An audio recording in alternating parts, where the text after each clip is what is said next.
Jadi hampir 18 tahun di PU, termasuk yang bikin peraturan pengadaannya di PU dulu ya. Jadi 4 tahun ini berkarir di LKPP ya. Jadi rancang bangun jasa konstruksi ya. Jadi pekerjaan konstruksi itu kalau kita boleh cerita ya, itu akan mengalami istilahnya eh, perubahan proses bisnisnya ataupun model bisnisnya ya, kira-kira gitu. Reduksi ini terjadi karena adanya kemajuan ya, teknologi terutama ya. Jadi dengan teknologi itu kita bisa dibantu untuk lebih terkontrol gitu ya. Kalau dikonstruksi kan perlu terkontrol ya pekerjaannya ya, dan juga lebih efisien kan gitu ya, lebih cepat ya itu. Jadi cara-cara yang lama ya akan tereduksi ya. Cara-cara yang konvensional ini bergeser ya, transformasi ya bergeser. Ada dua arah di sini. Arahnya makin ke atas gitu ya, ke arah konsolidasi ya, seperti dengan adanya pekerjaan rancang bangun ya, semakin banyak gitu ya. Dan juga ke arah yang mungkin ke detail ya. Jadi beberapa elemen di konstruksi itu akan dikendalikan oleh owner, itu bisa terjadi ya, sehingga penyedianya ya itu ke jasa upahnya ya untuk konstruksinya. Ada kemungkinan ke sana. Namun semua itu kembali kepada karakter pekerjaan yang kita tangani, kemampuan dan banyak faktor di situ ya. Sehingga ini kita idealnya pakai yang masih konvensional ataukah cara yang konsolidasi atau yang detail ya. Jadi itu akan ada perkembangan-perkembangan yang baru yang mungkin diatur ya. Mungkin tadi pagi ada yang ikut di materi kebijakan gitu ya. Nanti akan ada informasi hal tersebut ya. Termasuk sekarang ini ada target misalkan untuk e-katalog itu dari 50 triliun menjadi 500 triliun, itu berarti memaksa ya, bisnis jasa konstruksi pemerintah ini bergeser kepada yang detail tadi, memaksa. Ya, satu sisi ada pekerjaan yang mendesak seperti IKN gitu ya, itu juga membuat cara-cara yang cepat dengan konsolidasi barangkali dengan DB itu lebih baik begitu. Itu praktekkan ada di sana ya. Dan itu kira-kira ya ceritanya ya. Nah, kalau kita lihat dari dasarnya peraturan ya, itu ada di Undang-Undang Nomor 2 ya. Dulu udah lama ya, Undang-Undang tahun 2000, Undang-Undang nomor 18 ya, tahun 2000 itu udah lama diganti ya, hampir 20 tahun ya baru Undang-Undang Jasa Konstruksi diganti. Di sana ada dikenalkan ya layanan terintegrasi itu produknya, yaitu diantaranya dengan rancang bangun ya, design and build ya. Nah, PP-nya saya masih sebut yang lama karena ini secara teknis juga masih diakui di dalam Undang-Undang Nomor 2 ini ya, dan dibunyikan di dalam PP turunannya, maaf, diturunkan di dalam PP yang dari Undang-Undang Nomor 2, di mana di sana ada cantolan lagi ke PP yang masih lama ini ya, tahun nomor 29 tahun 2000. Di antaranya di sana mengenai satu kesatuan bangunan ya, mengenai kegagalan bangunan, kemudian jenis kontrak lamsam ya, yang bisa berubah ya karena gambar dan desain misalkan itu ada di sana. Kemudian di dalam Perpres ya 16 tahun 2018 dan perubahannya 12 tahun 2021. Jadi Perpres 16 ini ada beberapa minor ya yang dirubah di 12 ya, karena makna di Perpres 12 itu terkait dengan Undang-Undang Cipta Kerja ya, mengakomodir ya ini terutama untuk yang didorong usaha kecilnya ya, seperti itu. Kemudian di dalam Perlem 12 tahun 2021. Jadi turunan daripada Perpres 12 tahun 2021. Muncullah Perlem ya 12 tentang pemilihan melalui penyedia. Ya, di mana di sana diatur yang terbaru. Jadi kalau DB ini mengadop ya dari PU ya, waktu pas pembahasannya seperti itu, jadi banyak mengadop lah. Kita mau jadikan satu gitu ya, karena khawatirnya kalau ada yang berbeda apa namanya ditanggapinya berbeda gitu ya di lapangan. Nah, di sana diantaranya ada pekerjaan yang untuk terintegrasi apa namanya kompleks gitu ya kriterianya, dan ada pekerjaan yang mendesak ya. Nah, baik Bapak Ibu kita lanjutkan. Nah, di dalam kita lihat perjalanannya dulu ya, karena ini saya terlibat dalam sejarahnya. Jadi saya tahu ya ketika membahas peraturan-peraturan di atas ya. Nah, untuk yang awal ya, kalau yang 16 saya nggak ikut, cuma saya dari ya karena sudah passion di sini tahu gitu ya, kira-kira gitu. Nah, eh, era Perpres 54 itu dikenalkan di sana pekerjaan DP ya. Kepres 80 itu apakah sebelum itu 54 ya, misalkan sebelum tahun 2010 itu ada pekerjaan DP ya. Ya setahu saya ya waktu pas di sana ya kan PU baru mengeluarkan aturan DP itu kan 2015 ya, setelah saya pindah dari sana. Tapi sebelum itu pekerjaan DP 2015 juga terjadi ya, banyak juga. Nah, di era Perpres 54 ini DP-nya menggunakan harga terendah ambang batas ya untuk digunakan di pekerjaan kompleks ya, dengan jenis kontraknya lamsam begitu. Jadi eh, misalkan dulu ada bangunan rumah sakit, gedung olahraga, stadion ya, terus apa mungkin Islamic Center yang besar ya, terutama yang dari daerah-daerah gitu ya, itu waktu itu meminta opini kontrak ya kepada kita gitu ya. Jadi menggunakan mekanisme dengan menggunakan DP ya. DP pada waktu itu sejarahnya ya izin usahanya masih ada aliansi ya, belum ada izin usaha yang terpadu ya, untuk DP belum ada. Jadi aliansi antara konsultan bencana dengan kontraktor ya saat itu ya.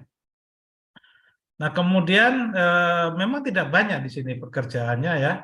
Ya, ini tertentu ya. Nah, kemudian karena kompleks tadi ya kategorinya juga di era Perpres 16 tahun 2018 ya dan Perlem 9 ya. Jadi turunan dari Perpres 16 tahun 2018 itu ada Perlem 9 ya tentang pemilihan Perlem ini peraturan lembaga LKPP ya tentang pemilihan penyedia jasa. Mohon maaf ya saya mungkin kalau bicara terlalu teknis itu apa namanya nanti sambil diskusi bisa karena banyak YouTube kan sudah menyinggung yang begitu ya. Saya menyinggung dari irisan yang lain supaya bisa mengcompare dengan YouTube yang sudah ada gitu ya kira-kira. Nah, DP pada pekerjaan di sini ya ini digunakan untuk pekerjaan kompleks dan non kompleks. Jadi sudah dibuka luas ya. Jadi untuk pekerjaan konstruksinya bisa bukan hanya tadi ya gedung yang bertingkat tinggi ya kayak rumah sakit saat itu atau GOR gitu ya yang kompleks. Juga untuk pekerjaan eh, yang kayak gedung-gedung sekolah ya entah SD, SMA, sekolah-sekolah biasa gitu ya yang satu lantai dua lantai ya itu terjadi di sini karena ada definisi ya mengenai pekerjaan yang non kompleks ini bisa asalkan jenis pengadaannya berbeda kan ada perencanaan dan pelaksanaan ya gitu kan kalau DP kan perencanaan dan pelaksanaan yang digabung. Nah itu jadi ini desain build-nya ada ini untuk konstruksi ya saya nggak bicara yang lain ya ini untuk kita bicara di sini DP-nya konstruksi. Nah di sini menggunakan sistem nilainya ya dikenalkan di sini jadi ya, sudah diluaskan pekerjaannya untuk yang biasa, yang sederhana bisa gitu ya. Pakainya sistem nilai di sini ya, di mana nilai teknisnya itu 60 sampai 70% ya. Bayangkan kalau sistem nilainya 60 sampai 70% di teknis, kira-kira penyedianya fokus ke teknis atau ke harga, artinya ya harga itu menjadi kurang kompetisi kan begitu ya, karena dia bobot tertingginya di teknis ya. Di sini jenis kontraknya lamsam ya begitu.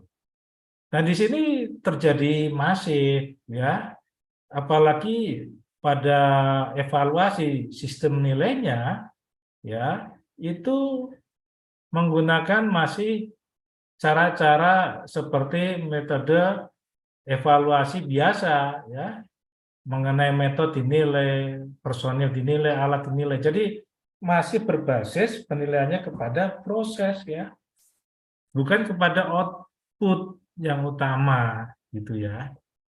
Jadi jangan salahkan ya, ini kenapa masif ya, ini ya apa ya, orang kan kadang selalu suka dengan zona nyaman gitu ya. Nah kira-kira kejadiannya seperti itu. Jadi Bapak Ibu, apa yang terjadi, bangunannya ya secara output ya tetap biasa saja ya.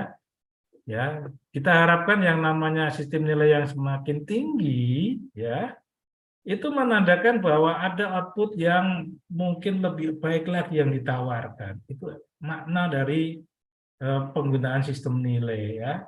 Ada inovasi, tidak di sekedar proses tapi output yang bisa lebih gitu ya. Nah, jadi ini ceritanya ya. Terus kemudian memang pelaku usahanya masih terbatas ya, seperti di era 54 ya. Jadi para pemain besar ya, ini plat merah gitu ya kira-kira, dan pemain besar swasta besar ya, yang biasa bermain di pemerintah ya. Nah, di sini sudah ada ya izin usaha terintegrasi sudah ada, tapi jumlahnya memang tadi masih sangat sedikit ya. Dan ada yang juga masih menggunakan, mereka penyedia menawar dengan cara aliansi, dibolehkan juga. Nah, kemudian di era berikutnya, yaitu di era Perpres 12 tahun 2021 ya. Jadi sebenarnya ini apa namanya, minor ya perubahannya terhadap P16-18 ya, dan Perlem 12. Jadi maaf, cerita yang menghadap itu di sini ya, bukan di 16 ya. P16 waktu itu ya masih pembahasannya PU, LKPP dan lainnya biasa saja begitu ya. Nah, di P12 baru istilahnya banyak menghadap dari PU gitu ya kira-kira. Dan ini dibatasi lagi di sini ya. Jadi untuk pekerjaan yang kompleks ya, dan yang dan atau mendesak ya. Jadi bisa kompleks sendiri bisa, mendesak sendiri bisa gitu ya. Atau gabungan juga bisa gitu ya. Nah, untuk yang kompleks di sini menggunakan sistem nilai ya, dengan nilai sama di atas di era Perpres 16, yaitu nilai teknisnya itu 60-70 ya begitu. Dan ini menggunakan gabungan ya. Gabungan itu kalau ada kondisi potensi unforeseen condition ya. Jadi ada kondisi yang tidak terduga, unforeseen ya tak terlihat gitu ya. Nah, gabungan ini ya itu maksudnya ada yang lamsam dan harga satuan ya, untuk kondisi ada potensi unforeseen ya begitu. Nanti akan kita cerita banyak mengenai unforeseen itu yang tepat bagaimana ya. Tapi ini aturannya seperti itu dulu ya. Kita baca aturannya seperti itu. Jadi kalau yang dipraktekkan ya menurut bahasa di aturan ini ya, ya unforeseen itu misalkan ada potensi, misalkan ada pekerjaan gedung ya, ada fondasi. Tanah kerasnya pondasi ini kan tidak tahu ya begitu, tapi feelingnya ada bahwa nanti tanah keras pondasi itu akan mengalami apa namanya perubahan, karena kita tidak tahu tanah kerasnya ada di mana, kedalaman mana, walaupun pakai survei ya, walaupun udah pakai survei, maka kemudian dibuat gabungan ya supaya mudah gitu ya. menurut yang mereka suasana kebatinan yang bikin aturan itu melakukan perubahan ya supaya si penyedia tidak berisiko ya begitu. Eh, ini di sini ya gitu. Dan pekerjaan yang mendesak ya contohnya saat itu IKN gitu ya. IKN kan banyak yang DB gitu ya. Nah, itu termasuk mendata atau mungkin kalau dia komplek masuk dua-duanya begitu ya. Dengan harga terendah dan ambang batas ya. Dan dengan kontrak harga satuan ya. Untuk ketetapan mengenai ya ini di era P1221 ya. Ini ada pejabat istilahnya yang berwenang untuk menetapkan apakah ini menggunakan DB ya. Sehingga harus ditetapkan dulu ya. Penggunaan ini harus melalui keputusan dari pejabat berwenang ya. Silakan dibaca di aturannya ada di sana ya. Ini dengan harga satuan ya. Sekarang kita mau bicara mengenai filosofinya ini yang penting ya kan. Kenapa sih DB ini kalau dari awalnya itu langsam-langsam ya. Nah, ini memang kita mengambil dari best practice-nya ya, yaitu dari FIDIC ya.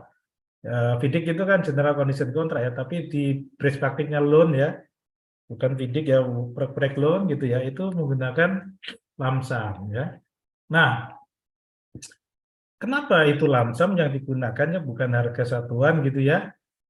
Jadi kan katanya ada yang tidak pasti ya. Jadi kalau kita ingat ya bahwa penggunaan lamsam ini ya agak berbeda ya mengenai prosesnya dengan harga satuan ya. Ini karena desainnya kita nggak buat ya. Desainnya dibuat nanti ya kan. Kita membuat istilahnya kriteria desainnya ya. Ada kemungkinan bisa terjadi tricky, kenakalan lah istilahnya. Nah dulu kan ada aturan ya, mungkin Bapak Ibu yang di konstruksi masih ingat gitu ya. Kenapa diatur dalam ketentuan itu setiap item pekerjaan tidak boleh ya volumenya lebih dari 20% ya. Itu ada ya, selain tidak boleh pekerjaan menambah 10% dari kontrak awal ya. Per item pekerjaan itu ada, tidak boleh lebih dari 20% ya. Itu dulu itu ada kejadian gitu ya. Si salah satu penyedia itu istilahnya mengintip lah ya, atau udah teman lah gitu ya dengan owner gitu ya PPK ya misalkan gitu ya desainnya sudah tahu gitu ya sehingga kemudian di suatu di dalam dokumen bill of quantity-nya owner PPK gitu itu disalahin gitu volumenya ya volumenya seharusnya misalkan galian tanah itu katakan 10.000 kubik gitu ya dibuatnya katakan 3.000 kubik ya. Nah, tentunya kalau yang tahu bahwa nanti ini akan bakal berubah menjadi 10.000 yang dibisiki tadi, dia nawar harga satuan yang ini tinggi, gitu loh ceritanya. Sedangkan item yang lain, dia berani banting ya, karena dia mendapatkan untung dari yang harga galian tanahnya ini, begitu. Karena tahu pada saat sebelum tender ya dia dengan menawar yang istilahnya harganya ekstrim rendah gitu ya, dia menang. Tapi dia akan mendapat gain dari perubahan kontrak, ya CCO misalkan gitu ya.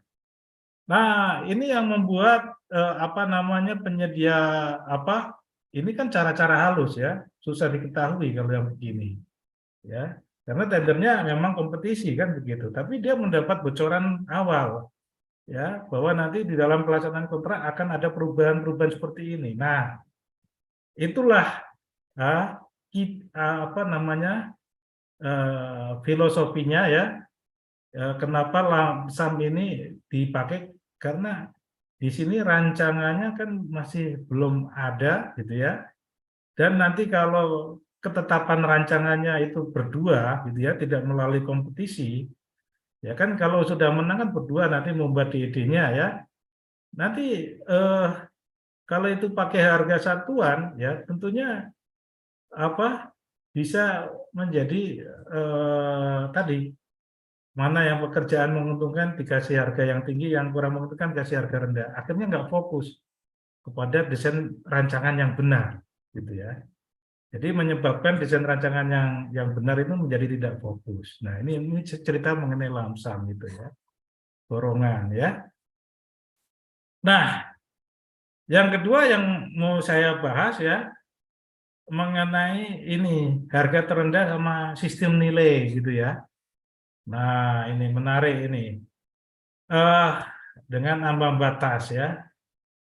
Jadi secara kita lihat ya di apa Kepres 80 maupun Perpres 54 ya. Di sana sistem nilai itu dicontohkan ya, itu genset ya. Contohnya itu penggunaan sistem nilai ya untuk genset. Di sana tidak ada istilahnya untuk konstruksi tidak ada ya.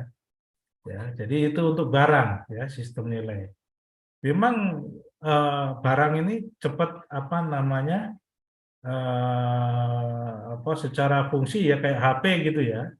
Kayak HP itu kalau kalau ya barangnya tetap sama tapi teknologinya bisa berbeda ya. Fungsinya juga sangat berbeda. Jadi HP ini nggak tahu ini fungsinya untuk apa lagi kan gitu ya. Jadi secara inovasinya tinggi sehingga cocok kalau itu pakai sistem nilai ya. Kalau kalau gedung gitu ya. Kalau gedung ya kapasitasnya segitu sama ya, materialnya juga segitu gitu ya. Perubahannya ya juga nggak terlalu drastis sehingga dulu itu harga terendah udah cukup gitu ya. Tetapi kemudian ini menjadi 60-70 ya di barang, dikonstruksi lagi. Nah ini kan dengan cara apa syaratnya itu apa namanya unsur-unsurnya itu masih dominan ya di apa namanya proses ya bukan output ya. Jadi keunggulan outputnya nggak terasa kan gitu ya. Jadi memang menjadi kesan bahwa harga ini menjadi harga harga tinggi gitu ya itu menjadi apa nomor dua gitu loh. Padahal kalau kita kenal prinsip pengadaan itu kan the lowest responsible kan gitu.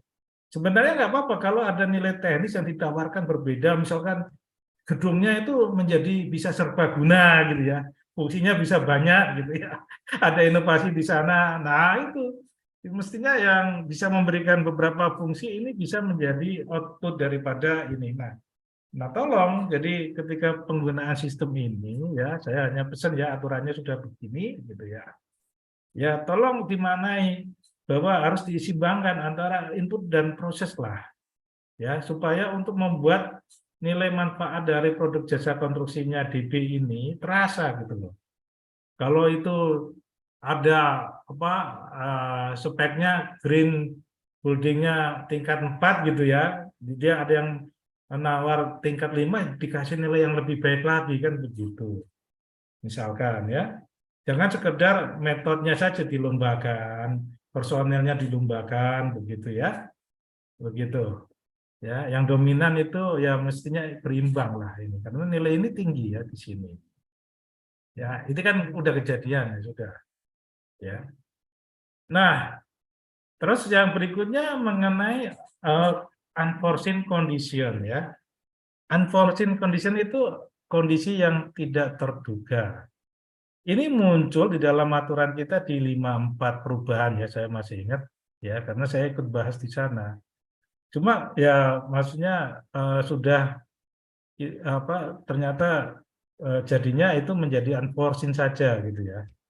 Kalau kita lihat di FIDIK gitu ya, itu ada namanya unforeseeable condition ya. Ya silakan aja. Ada yang menyatakan bahwa kalau yang unforeseen ini kan ya tidak terduganya memang tidak terduga gitu loh, nggak tahu sebelumnya. Misalkan ini ketika bekerja ya tiba-tiba ada pandemi COVID. Nah ini benar-benar tidak terduga kan gitu ya. Nah kalau yang unforeseeable itu yang ada di FIDIK itu tak terduga tapi bisa diperkirakan gitu. Sehingga kenapa di dalam klausulnya FIDIK itu selalu ada unforeseeable itu karena maksudnya ini supaya di cover gitu loh. Maksudnya itu menjadi bahan di sini. Nah kalau yang namanya benar-benar terduga itu udah otomatis ya, udah otomatis itu nanti akan menjadi bisa menjadi ya apa ya hardship atau peristiwa memaksa ya kondisi force majeure gitu ya atau kondisi kahar kan gitu ya. Udah otomatis itu akan menjadi apa namanya eh, apa menjadi apa pekerjaan itu ada win-win solusinya ya. Jadi itu bisa menjadi pekerjaan tambahan gitu, bisa kan begitu ya. Kalau contohnya misalkan kalau ada gempa gitu ya, kalau ada gempa itu kan ya otomatis itu mau kerjanya mau ditambahkan atau dihentikan atau apa itu kan bisa terjadi kan. Walaupun itu lamsam lebih dari 10% nggak ada masalah gitu ya. Lamsam sendiri kan juga bisa berubah ya. Kalau ada perintah perubahan ya, tapi seperti apa ya nanti akan kita lihat ya. Jadi itu maksudnya ya. Kalau unforeseen itu seperti apa yang bisa apa kondisi yang tidak terduga tapi bisa diperkirakan unforeseeable maksudnya ya. Nah, itu seperti itu tadi gedung nanti pondasinya itu pakai tiang panjang ya pondasi dalam itu pasti akan tahu bahwa di sini tuh tanah kerasnya bisa bisa dalam bisa tidak. Nah, ini namanya unforeseeable namanya di sini ya. Jadi sih kondisi tidak terduga yang bisa istilahnya potensinya udah tahu. Tapi kalau yang namanya gempa bumi, COVID itu atau mungkin ada tiba-tiba industrinya hilang nggak ada ya. Ya, nah, nah ini menjadi apa ya ini diskus lah. Tapi itu semua nyampur jadi satu ya di dalam aturan P54 yang definisi mengenai unforeseen itu semuanya masuk gitu kira-kira ya ya sudah ya kita akui di situ ada kan gitu ya. Cuma persoalannya kalau itu ya dibuat gabungan, nah kira-kira membuat penawarannya atau ya pertama ketentuan dokumennya, ketentuan dokumennya seperti apa ini menjadi masalah. Kan namanya tak terbuka kok kira-kira sudah bisa diperkirakan kan gitu ya kan atau juga pada saat di apa namanya penawarannya penyedia ini tak terduganya berapa nah ini bisa menjadi apa namanya kalau tidak tepat ini bisa menjadi tricky di sini ya karena terbuka kan tadi kan kotak Pandoranya pakai harga satu ini kan bisa membuka tricky kan tadi kan nah gitu sehingga perlu hati-hati di sini ya. Aturannya ada ya silakan. Tapi perlu hati-hati di sini ya. Tentunya seperti itu konsep ini ya, menjalankannya. Kita lanjutkan. Nah, pekerjaan kompleks ini punya risiko tinggi ya.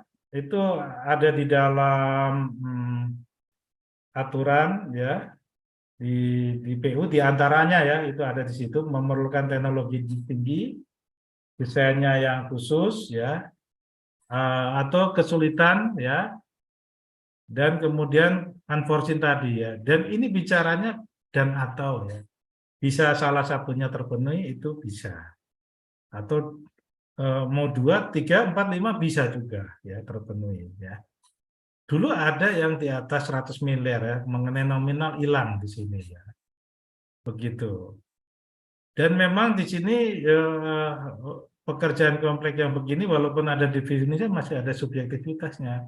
Ya silakan, tapi yang penting ada justifikasinya dan kemudian tadi kan ditetapkan oleh pejabat pimpinan yang berwenang kan mengenai penetapan DP ini. Nah, kemudian pekerjaan yang mendesak. Nah, ini secara ekonomi sosial bermanfaat, segera dimanfaatkan ya.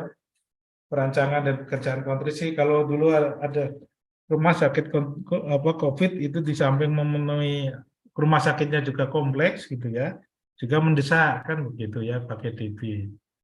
Yang jelas yang sekarang ini yang dipakai untuk kayak IKN termasuk ya di samping kompleks juga ada mendesak ya gitu. Jadi eh, karena itu segera ya waktu itu ya perintahnya ya. Nah, berikutnya ini adalah kontrak apa desain bid and build ya. Ini yang konvensional ya. yang desain itu adalah PPK gitu ya. Dan ketika mendesain itu kan dari konsultan ya, jadi butuh tender juga gitu ya. Nah, kemudian ditenderkan dari desain itu kemudian dibangun ya. Ini yang konvensional kita sudah tahu, kita tidak bahas kira-kira ini. Nah, kemudian yang kedua yang bawah ini design and build ya. Jadi rancang bangun. Nah, di sini pengguna jasa ya ini membuat perencanaannya ya, kriteria ya. Nanti kita akan bahas lah ya mengenai ketentuan dokumen, ketentuan PPK ya, dokumen ketentuan PPK ya. Kemudian ada spek dan sebagainya di dalam ketentuan PPK lah yang lebih jelas ya.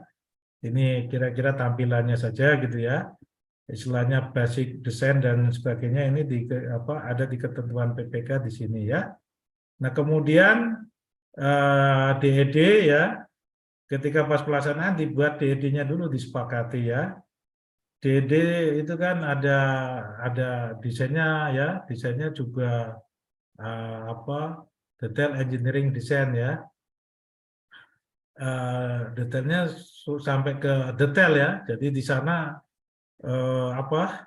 sudah mulai bisa untuk dilaksanakan ya. Dari sana ada construction drawing juga bukan hanya ya di CDD di awal, tetapi udah si kontraktor ya yang dalam hal ini CGP perencana bisa perbagian dimulai menggunakan construction drawing-nya kan begitu ya.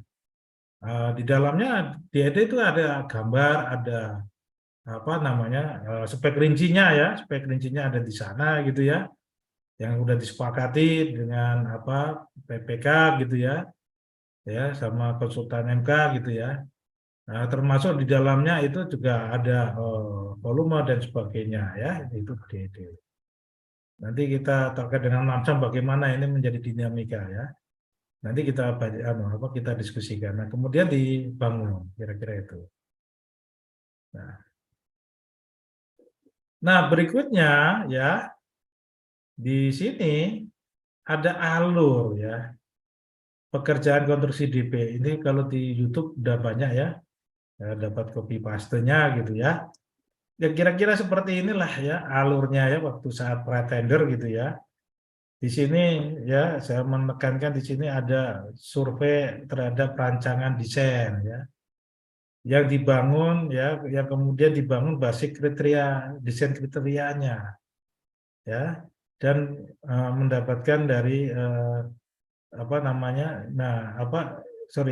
dari nilai pagu kemudian diturunkan ke basis kriteria desain ya, kemudian disurvei, ini kemudian ada rancangan ya. Ini masih pada tahap pratender ya. Kemudian rancangan desain ini istilahnya dokumen ketentuan PPK gitu ya. Ini tenderkan ya. Nah, kemudian kan pasti ada peninjauan lapangan ya di dalam tender ya. Kemudian memberikan waktu yang cukup ya kepada penyedia ya. Kalau lihat dari yang kompleks gitu ya, best praktiknya untuk pengadaan ini bisa 45 hari ya. Kemudian dari data-data semuanya itu ya termasuk data tanah dan sebagainya ya, ini di eh, konsep desainnya dari penyedia sudah ada gitu ya. Termasuk yang itu dikompetisikan ya, termasuk nilai penawarannya ya. Nah, ketika sudah menang, ya kemudian kontrak gitu ya, baru kemudian ada ya tetap ada ini ya survei bersama ya, ada survei, kemudian istilahnya kegiatan untuk plotting ya dari konsep yang ditawarkan penyedia gitu ya melalui rekayasa lapangan gitu ya. Kemudian didapatkanlah DED-nya kan gitu, detail engineering design ya untuk pelaksanaan konstruksi. Nah, eh, ada yang mengatakan bahwa ini pakai lamsam nggak bakal berubah ya, karena kan ketika sudah menjadi DED ini kan langsung diturunkan ke construction drawing dan sub drawing gitu ya.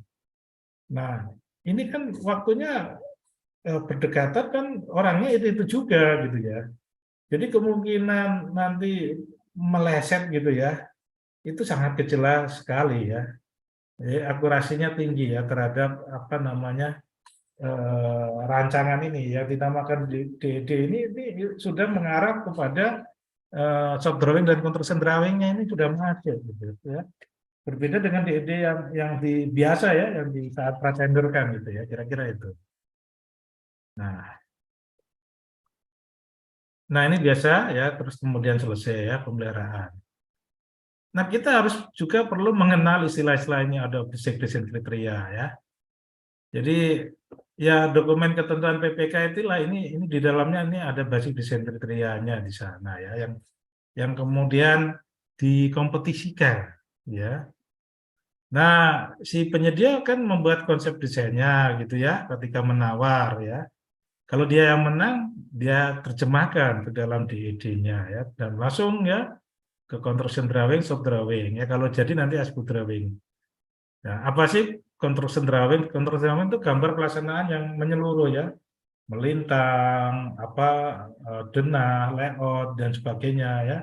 Kalau kalau soft drawing itu gambar detail dan gambar untuk kerjanya gitu ya. Jadi kalau kita udah bicara detailing itu ya, misalkan sambungan apa, ini pakai soft drawing ini ya.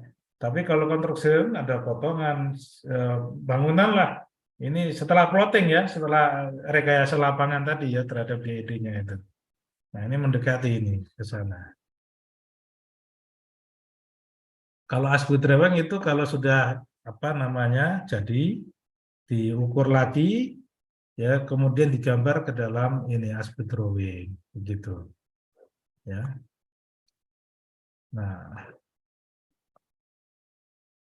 ini apa namanya pemahaman jenis kontrak ya di sini ya. Ini perlu ya. Di sini ada tadi ya semangatnya kalau di langsung di DP ini supaya ya titik beratnya desain yang dikompetisikan ya oleh desain itu luas ya bukan hanya gambar gitu ya. Apa namanya entah spesifikasi apa gitu ya yang dibuat oleh si kontraktor ya ini bisa dipertanggungjawabkan kalau kita pakai lamsam. Tadi kan udah saya singgung kan mengenai tricky kalau itu pakai harga satuan ya begitu. Nah kalau di konvensional itu lebih kepada resiko. Nah ini perbedaannya lamsam di DP dengan lamsam di konvensional. Nah, di hasil yang ditanggung penyedia ya borongannya gitu ya. Mengenai titik berat ya, titik berat mengenai apa tujuan penggunaan lamsam ini ya. Contohnya begini kalau yang lamsam di konvensional itu ya. Misalkan ada panel TV terdiri dari 9 TV. Nah, kalau ada salah satu TV-nya nggak ada, itu kan nggak jadi panel TV tadi.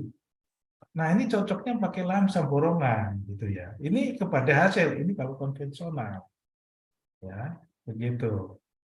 Nah, sama kalau kontrak bangunan gedung gitu ya, yang bangunan atasnya kan lamsam, kan semuanya udah ukurannya sudah pasti kan. Nah, termasuk menghindari kalau misalkan ada kurang ya resikonya di penyedia begitu ya.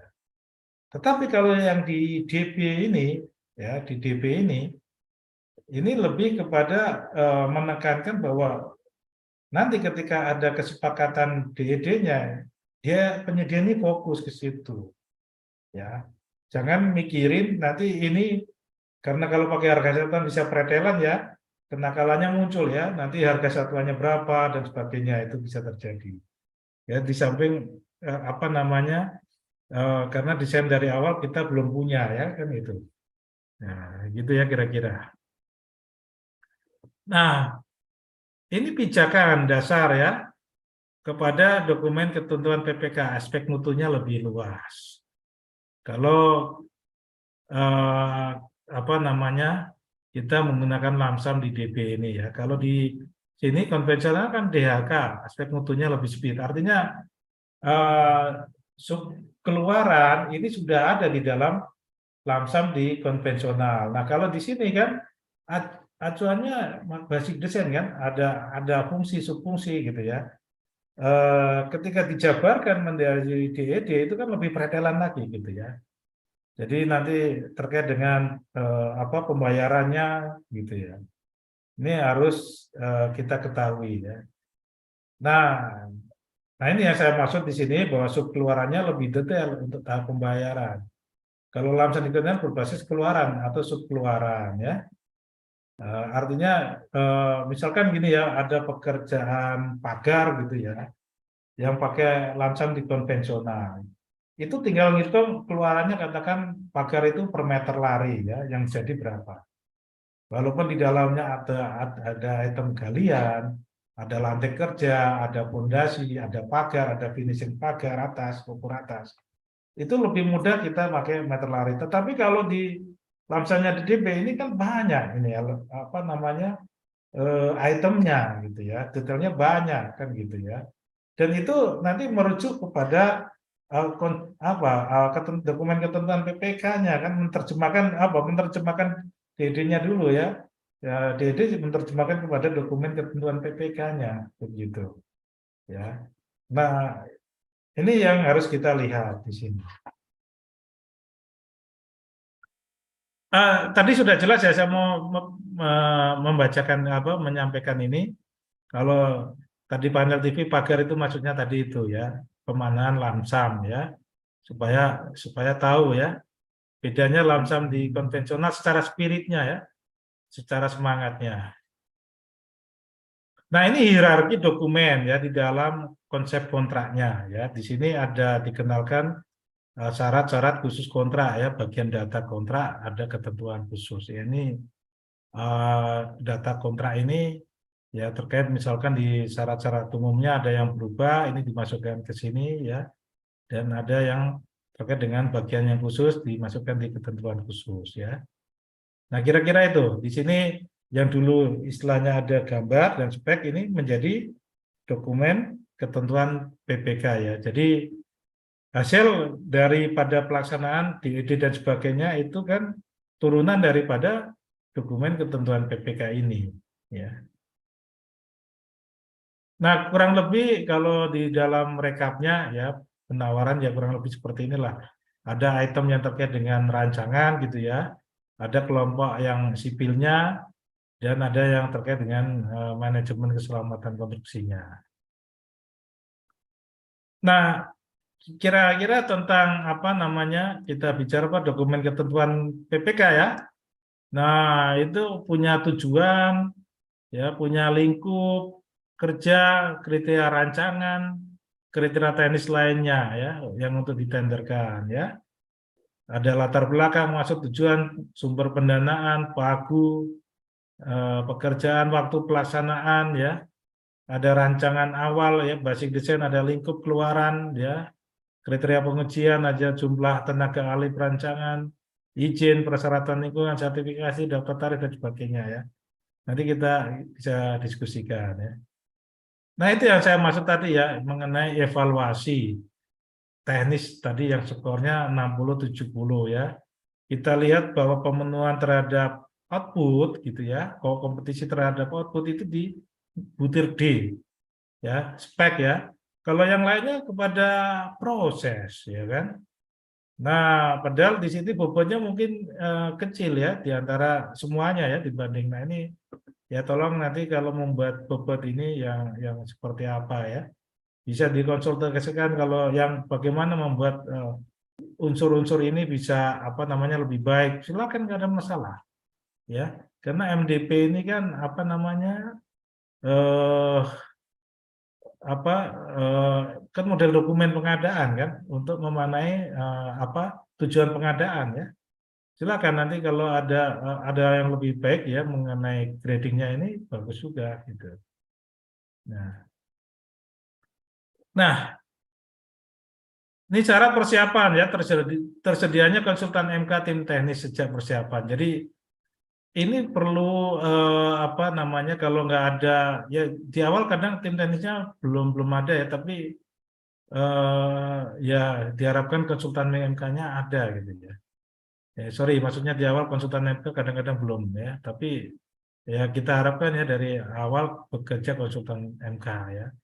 Konsultan MK ini ya perencanaan juga, yang ngawasi juga ya. Ngawasi itu bukan hanya sekedar ngawasi, tapi dia mampu mengarahkan ya.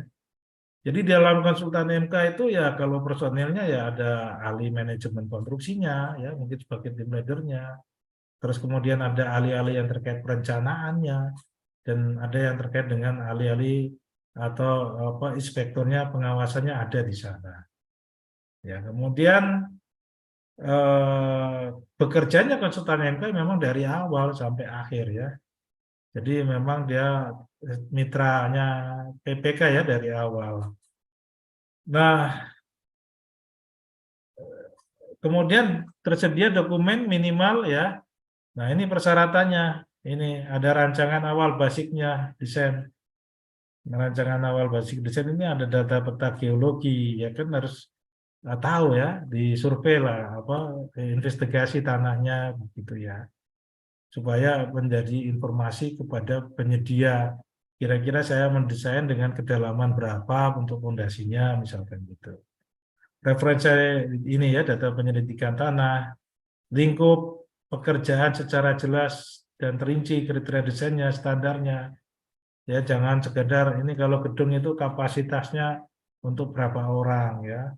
Ya, nggak apa-apa lah digambarkan untuk berapa lantai misalkan gitu. Kebutuhan masing-masing lantai berapa orang ya, bukan sekedar gelondongan. Kemudian ada identifikasi dan alokasi risiko proyek ya. Yang ya ini diinformasikan kalau misalkan itu apa, kalau itu proyek misalkan jalan ya, trafiknya bagaimana ya. Nah, risikonya seperti apa ya. Kalau itu apa proyek sipil lainnya misalkan bendungan juga sama ya. Ketika ini kecepatan apa namanya arus airnya berapa misalkan begitu ya. Kalau nanti ada pengalian dulu, pekerjaan temporernya seperti apa ya, gambaran informasinya itu. Kalau gedung ya tadi ya informasi mengenai apa lokasi juga bisa ya. Ada di mana ya, gangguan terhadap lingkungan sekelilingnya seperti apa ya, dan sebagainya ya. Ini ada gambar spek, gambar dasar, gambar skematik, gambar potongan, gambar tipikal ya yang mendukung lingkupnya tadi. Ya, identifikasi kebutuhan lahan juga diinformasikan. Jangan sampai kan ini belum siap, misalkan di sana siapnya berapa lama, misalkan yang siapnya sebagian berapa lama, ya diinformasikan semua gitu ya. Nah, kemudian tersedia alokasi waktu yang cukup. Nah, ini penting. Karena yang menawar di sini kan tidak seperti biasa yang konvensional ya. Dia itemnya sudah tahu ya, nggak ada risiko terhadap item itu ya sama volumenya. Kalau ini kan ada risiko ya. Dia harus menyiapkan lebih detail, lebih teliti gitu ya, butuh waktu untuk itu. Termasuk si penyedia pasti survei ke tempat lah, nggak mungkin tidak ya. Kadang ada, kalau dia memang serius sampai mencari data-data misalkan tanah yang lainnya menjadi referensi ya. Kemudian ini tugas ya konsultan MK melaksanakan penjaminan mutu. Nah, penjaminan mutu kan dari awal ya, ketika pas persiapan tadi ya sampai akhir ya. Kalau persiapan itu ya itu tadi ya, sampai ke disetujuinya ke pejabat berwenang ini juga dikawal oleh konsultan MK begitu ya. Kemudian eh, ketika pas ada apa dispute ya terhadap hierarki kontrak gitu ya, ya ini MK membantu untuk menerjemahkannya ya menjadi dispute ya. Ini kalau di tahap pelaksanaan ya. Nah, terus kemudian PPK dan Pujam kemudian di proses persiapan, jadi membantu ya di saat persiapan pemilihan. Membantu PPK di kontrak tadi sudah kita singgung, verifikasi tagihan ya, menghitung nilai perolehan aset dan membantu saat audit ya. Nah ini persiapannya ini meliputi review penetapan pagu, pekerjaan rancang bangun, penyusunan penetapan dokumen ketentuan PPK, menyusun rancangan kontrak dan penetapan uang muka. Jadi sampai di sana ya kegiatannya. Yang berbeda dengan konvensional di sini adalah menetapkan dokumen ketentuan pagu. Pak, mengenai nilai pagu yang berapa, Pak? Lah kan tadi kita sudah singgung ya alurnya ya. Eh, Gambarannya ya kalau dari basic design itu kan eh, kita bisa mendapatkan paku yang lebih akurat lagi kan begitu. Ya, jadi mungkin dalam prosesnya ini ketika pas penganggaran bisa agak berbeda, paku yang dipakai nggak ada masalah juga. Ya, itu tergantung dari informasi yang ada di dalam basic design tadi ya. Nah, kemudian berikutnya yaitu dokumen harus mendapat persetujuan lagi pejabat tinggi pratama yang membidangi perencanaan teknis ya. Jadi dan diketahui oleh pejabat pimpinan tinggi media kementerian. Ini kalau di kementerian ya lembaga. Pejabat pimpinan tinggi media itu ya dirjen gitu ya kira-kira. Kalau eh, pejabat pimpinan tinggi pratama perencanaan teknis ya itu ya kira-kira di sini ya kayak direktur Bintek gitu ya. Seperti itu. Bina teknis ya. Kalau di mana APBD pejabat tinggi pratama ya pada kementerian membidangi jasa konstruksi. Ya ini kepala dinas PU ya. Kalau itu apa? Cuma satu ya. Kalau dinasnya ada PU Bina Marga, PU Cipta Karya, ya dinas juga ya, PU Cipta Karya begitu ya. Diketahui oleh Sekda. Nah, kira-kira itu Bu Yeda, makasih kita diskusi aja ya. Akhirnya ini jadi lama kalau kita bicara sendiri. Makasih. Halo, Bu Yeda. Oh, langsung aja kita ini bacain chatnya. Hah?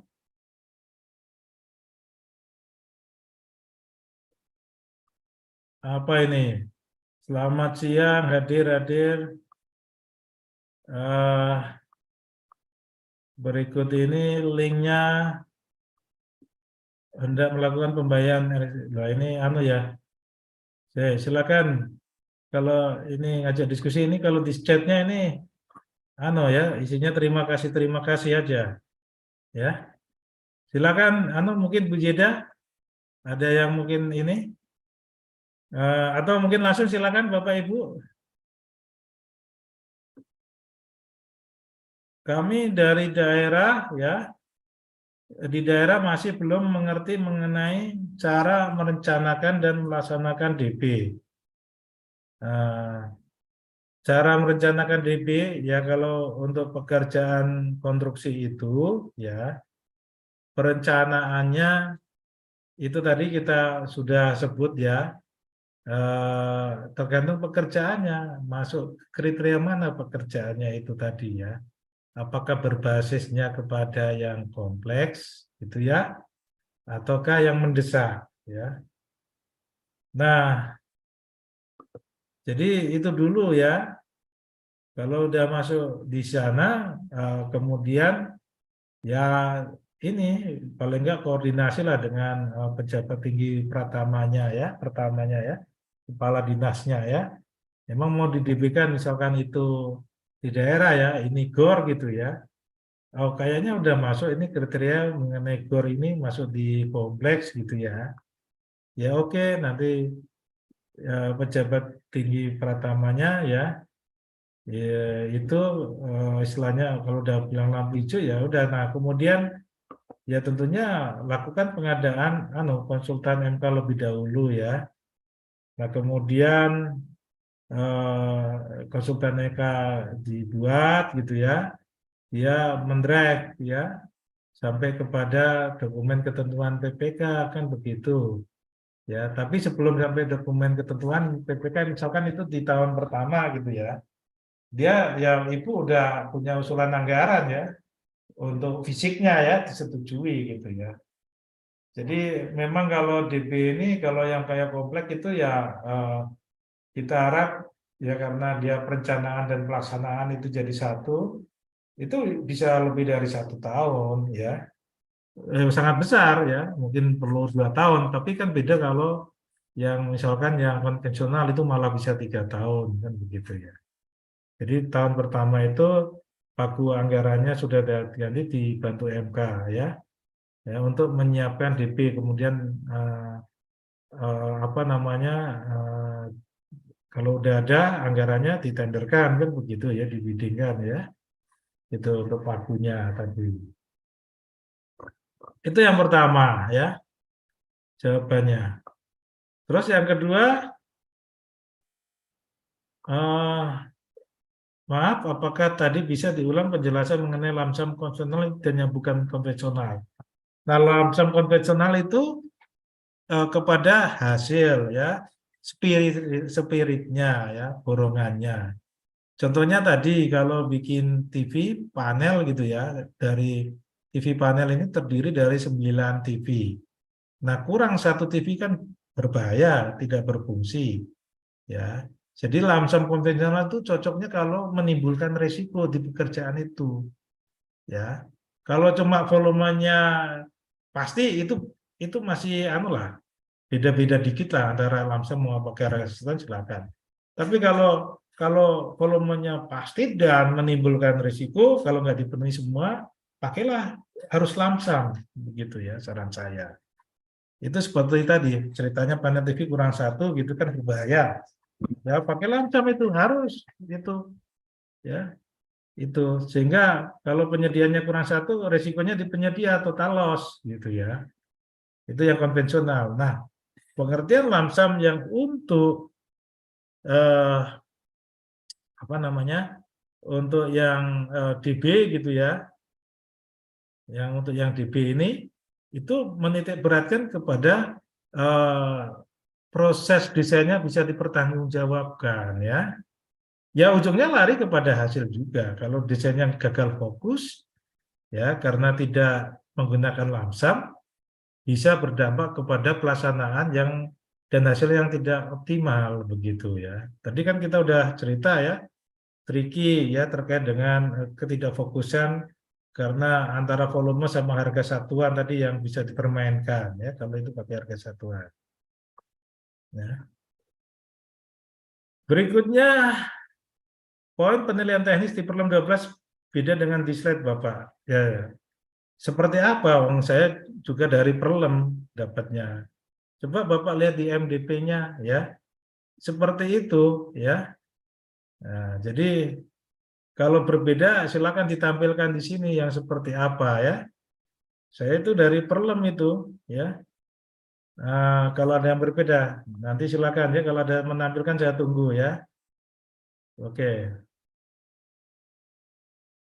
Kemudian bagaimana cara audit dan pembayaran progres pekerjaan yang dilakukan dengan model design and build ya. Bagaimana ya cara audit dan pembayaran. Nah ini yang mungkin kita banyak diskusi ya di sini ya. Pekerjaan yang dilakukan. Ya.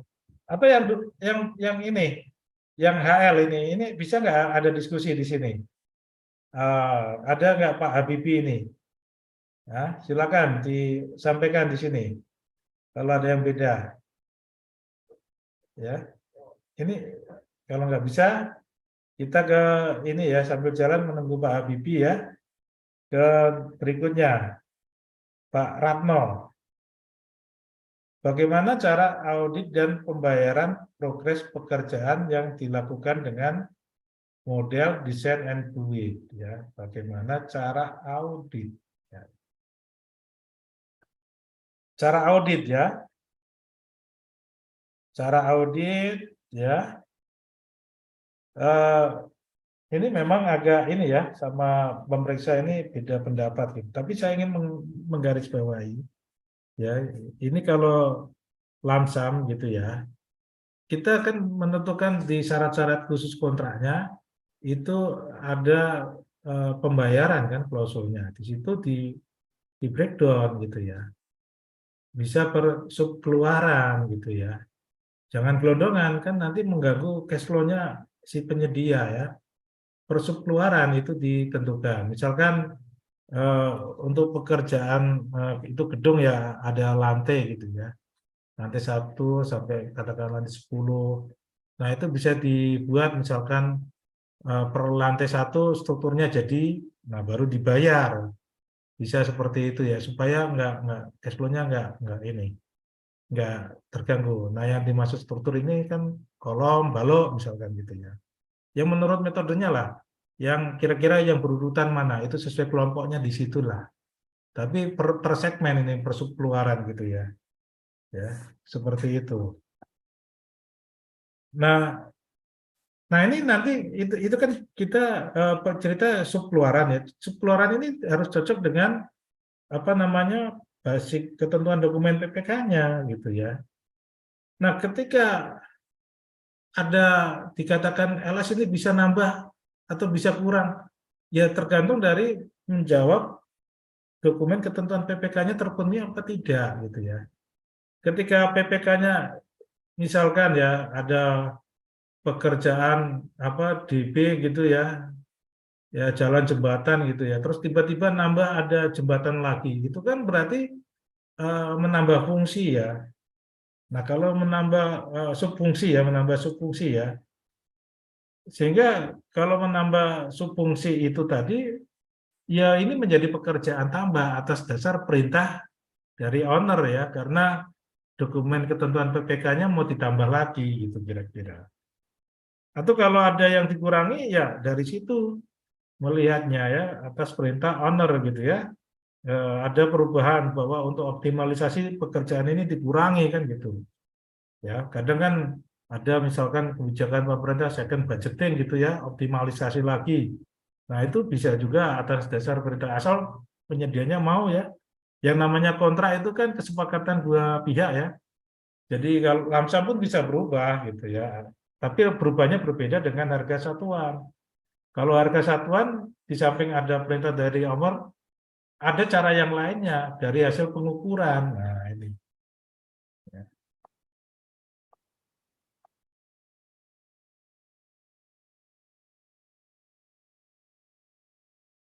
Ya. Terus Pak Ratno ya, bagaimana cara audit? Tadi sudah ya, berarti ya. Pak Muhammad Salan, apakah ada batasan nilai minimal pekerjaan tersebut?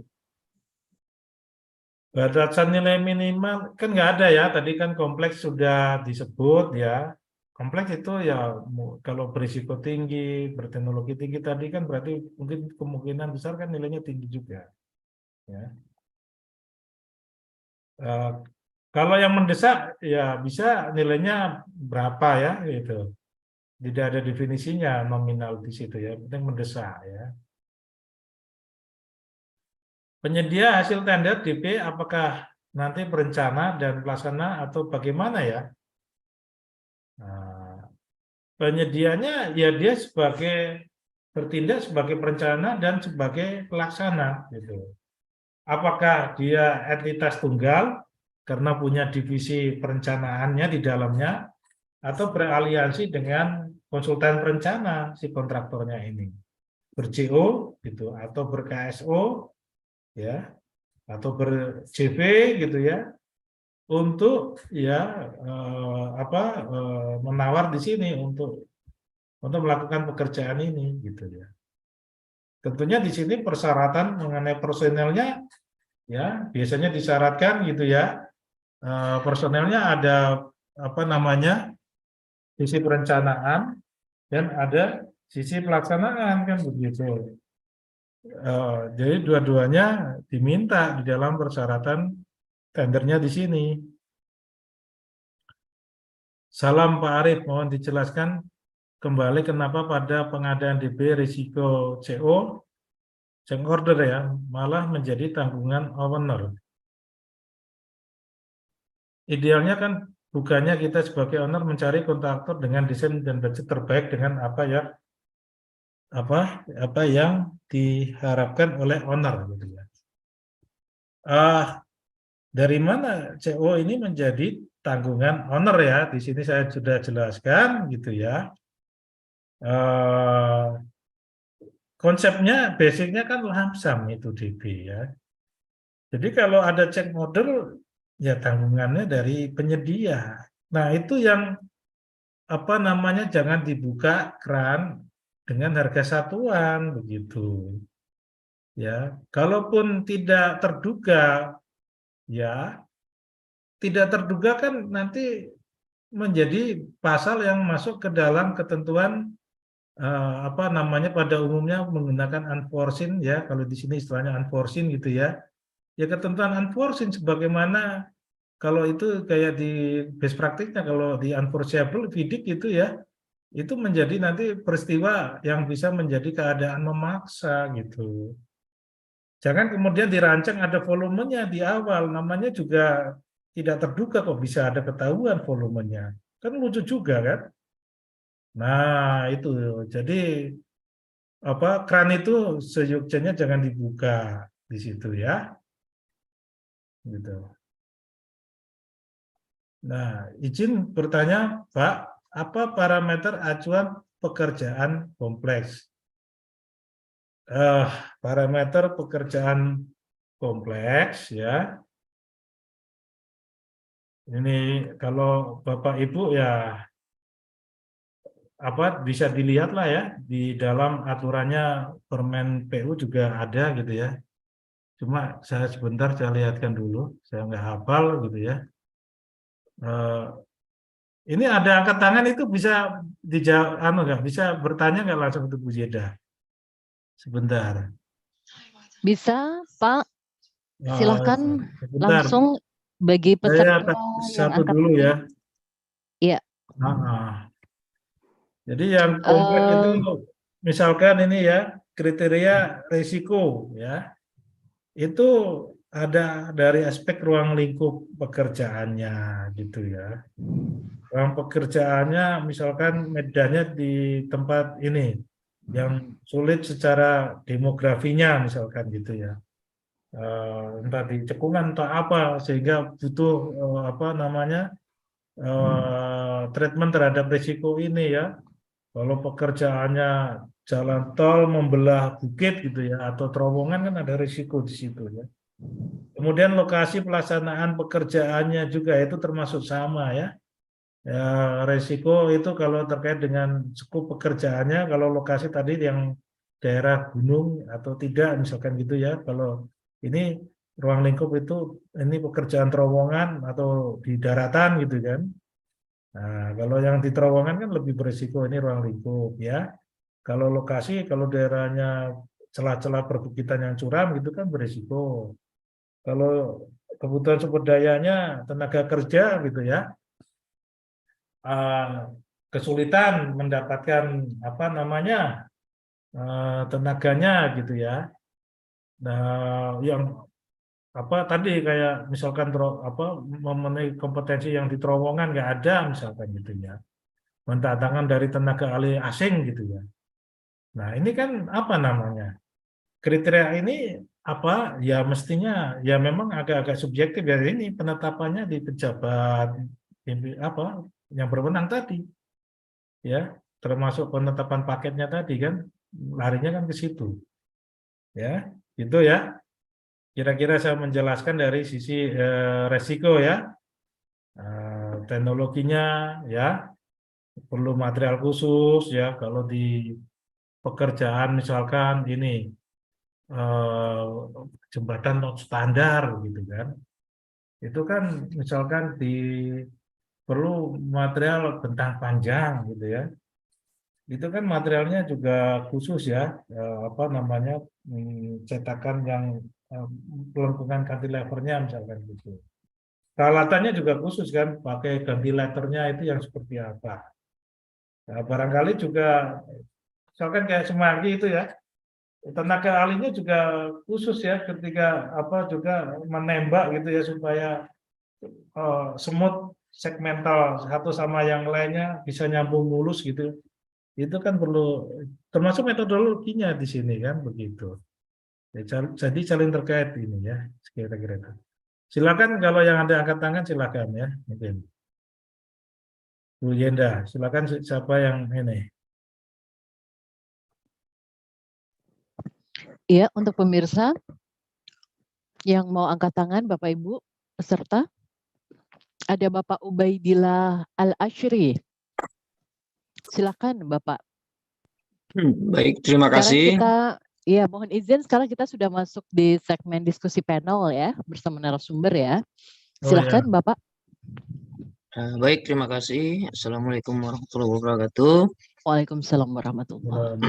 Yang terhormat Bapak Arif, memang untuk pola desain and build memang sangat baik untuk mempercepat proses pengadaan dan pembangunan, Pak ya.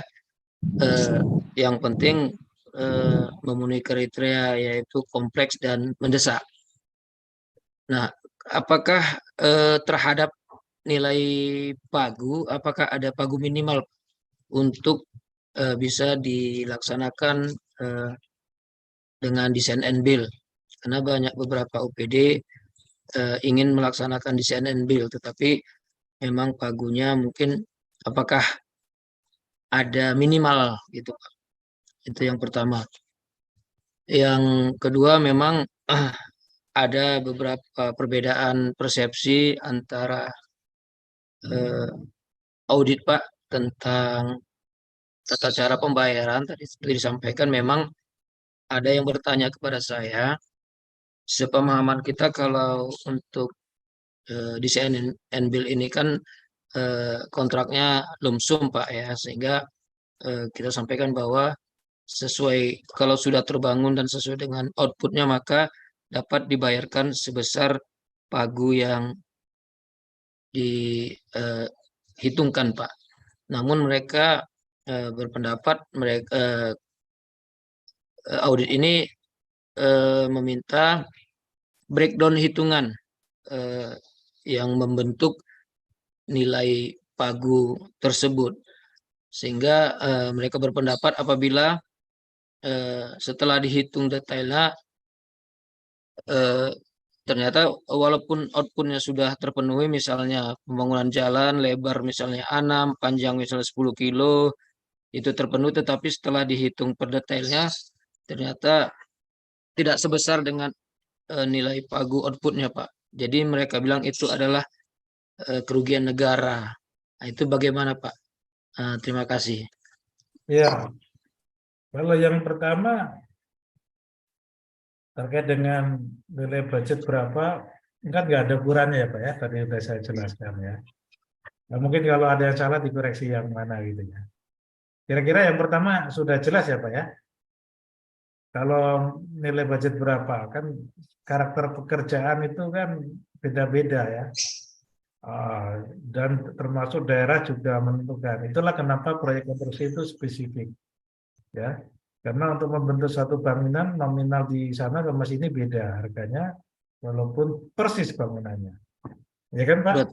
Berarti yang diikat ada kriterianya Pak ya, mendesak Ya, dengan kompleks saja ya. ya, dan atau tadi ya bisa salah satunya, bisa dua-duanya Iya. silakan. Berarti pagu tidak mengikat mesti di atas 100 atau berapa Ya, gitu ya. Tidak. ya, Oke. itu. Nah, itu harus ada penetapan ke pejabat tinggi tadi. Dan ini memang perlu hati-hati karena masih ada perbedaan persepsi dengan auditor, itu yang kedua. Tentunya auditor itu harusnya melihat proses tendernya dulu ya. Proses tendernya ini benar apa enggak, atau hengki-pengki istilahnya. Ya, itu kan dari indikasi memenuhi misalkan ya dugaan macam-macam.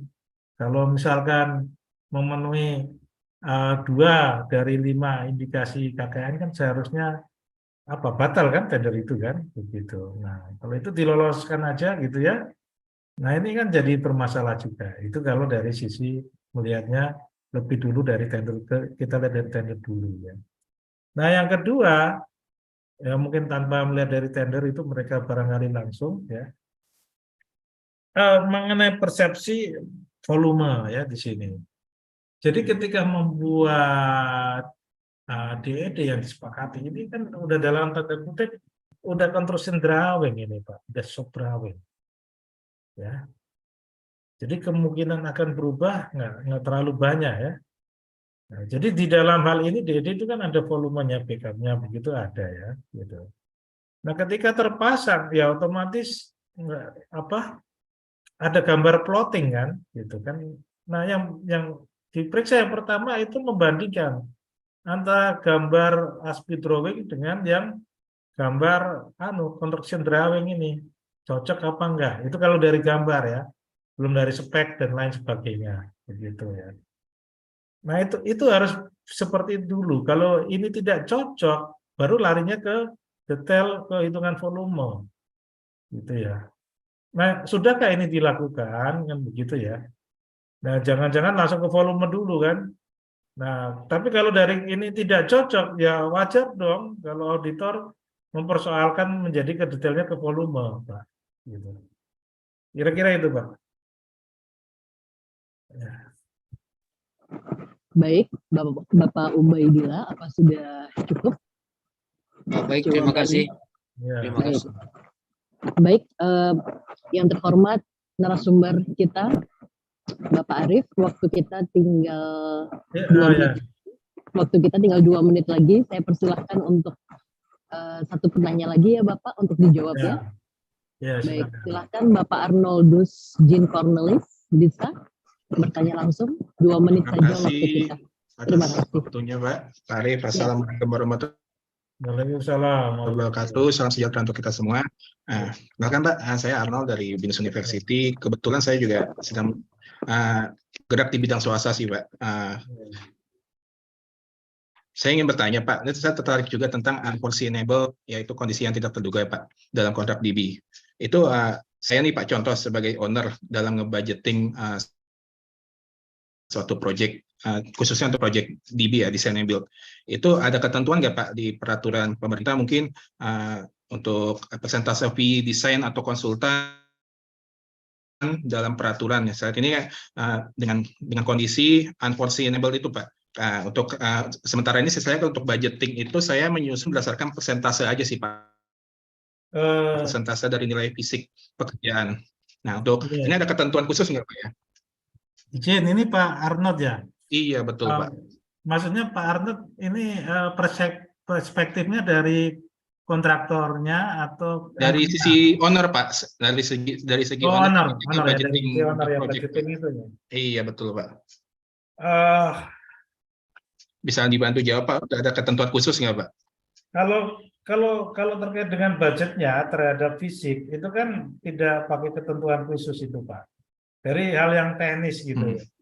Ketika Bapak menghasilkan dokumen ketentuan PPK ya, itu kan sudah ada data-data awal dulu Pak. Ada tadi yang saya singgung ya, ada data survei, ada peta ya, ada kondisi tanah, itu kan semacam informasi ke Bapak gitu ya.